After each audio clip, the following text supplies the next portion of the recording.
What is up, everyone? Welcome back to the shop. Today we are going to be getting the tools organized in the shop. Put in our new Husky toolbox. This is I can't remember what the size of this is. This isn't the the $2.99 or the $3.99 box. This is the next step up. I think I paid just a little over $500 for this one out the door. Got that set right there for $169. I got this set right here for $169. Had to pick up these Icon pliers, guys. I used Snap-on previously in the shop. Like that box right there used to be slap full of Snap-on. There's another little Craftsman Evolve slap full of Snap-on. I was a diehard Snap-on fan, and I'm gonna tell you, they make great tools. Like a lot of people are gonna badmouth Snap-on. They are not trash tools. I can tell you right now, as someone that used them, I never broke a Snap-on tool using it the way it was intended to be used. And then a lot of times using them in ways they were absolutely not intended to use, I still never broke one. My favorite tool to this day is a Snap-on 80 tooth ratchet. That is just like the greatest ratchet ever, I think. But something Icon has done is, and they can say they have, and a lot of people say that, they have copied Snap-on stuff to almost perfection. These pliers, I actually had the Snap-on version of these, and they are identical to the Snap-on version. I mean, absolutely identical. I have the needle nose in my truck. I meant to get those out a little bit ago, and I didn't. Another thing, let me move all this stuff over, which is insane. When I say Snap-on or Icon has copied Snap-on, they have copied them all the way down to the tool trays.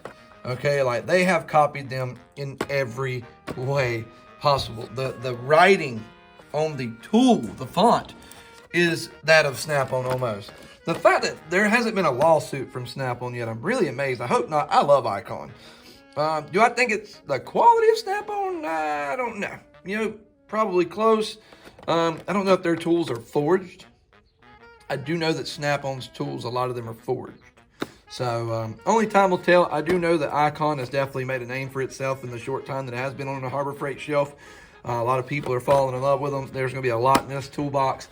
But with these kits right here, I mean, you can just see what comes in the Pittsburgh kit here and the Husky kit.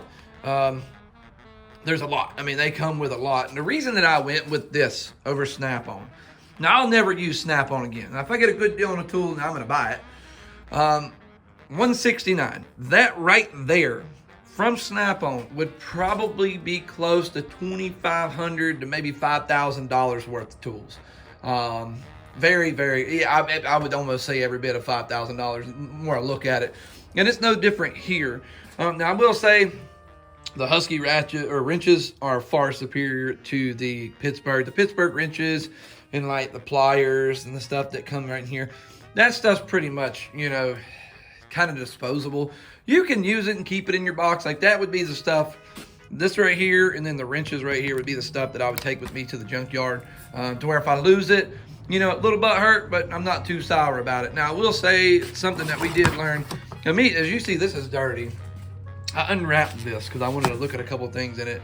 And from the short trip, just in front of the Nova to here, these freaking latches, I can't get one to open now to save my life, but they opened up and dumped both of those shelves out.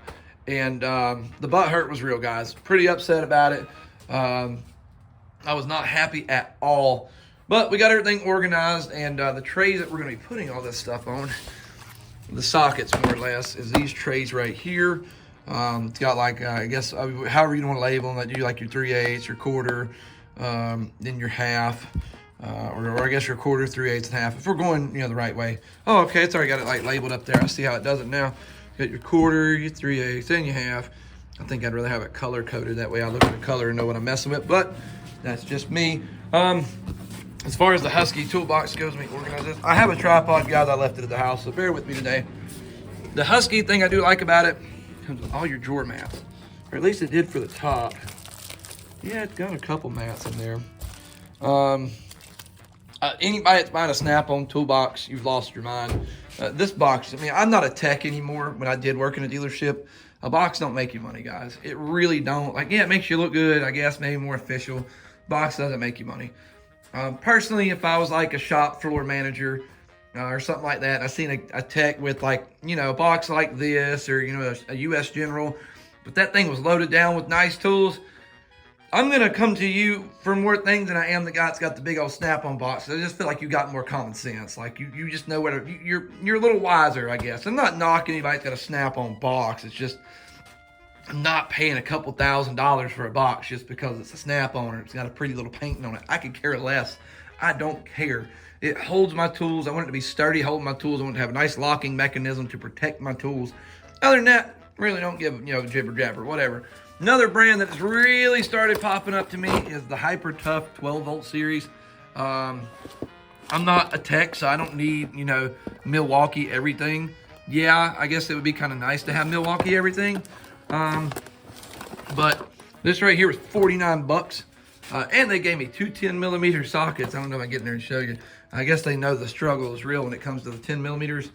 But I actually tinkered with this just a little bit. I really like it. I'm probably going to use the Hyper Tough 12 volt series, all of it. It's got me a drawer right here. Actually, this one might hold it. I don't know. One of these drawers would probably hold them pretty well. And this is the last toolbox that I'll probably buy. I don't see any situation where I need more storage. I'm not a technician working on multiple different types of cars and different types of engines. This is pretty much going to be me LS, Chevy Nova, might be another hot rod later on. Pretty diehard with the LS right now, Turbo 400. The thing that I did realize while buying the Nova is I now have a use for standard tools. I almost never buy standard tools, never cared about standard tools. Usually I would buy the set that had majority metrics and less standard just because I had no use for the standard tools. Now, this standard set right here, looking pretty freaking sweet. I guess that's the standard set. I don't know. I know it's got the standard. So I have a use for those now. Like when I bought these wrenches, I was going to buy a standard set too, just to make it look, even. I'm like, I don't need no standards. Well, I do now. But anyways, just give you another little overview of what all we did get. We got to get the extension set. You got to have this right here. You don't have this, you'll find a situation when you do. I have these cobalts out to show you the way I buy pliers. So if you look, these handles are real close. A lot of people avoid these handles because it doesn't look like they would provide a lot of comfort. They'll buy handles like this. Problem with handles like this, over time, they tend to walk off the pliers to where you consistently have to keep putting them on or re-gluing them, and I just don't feel like I have to deal with that. I mean, really, this is about the sexiest handle that you can get right here. But once again, direct copy from Snap-on, guys. Another brand that's like the best pliers ever is Nipix. Nipix makes some amazing stuff. We got some Hyper Tough impact sockets. I didn't go spend a whole lot of money on impact sockets. I feel like this was a slight step above, maybe like a Pittsburgh.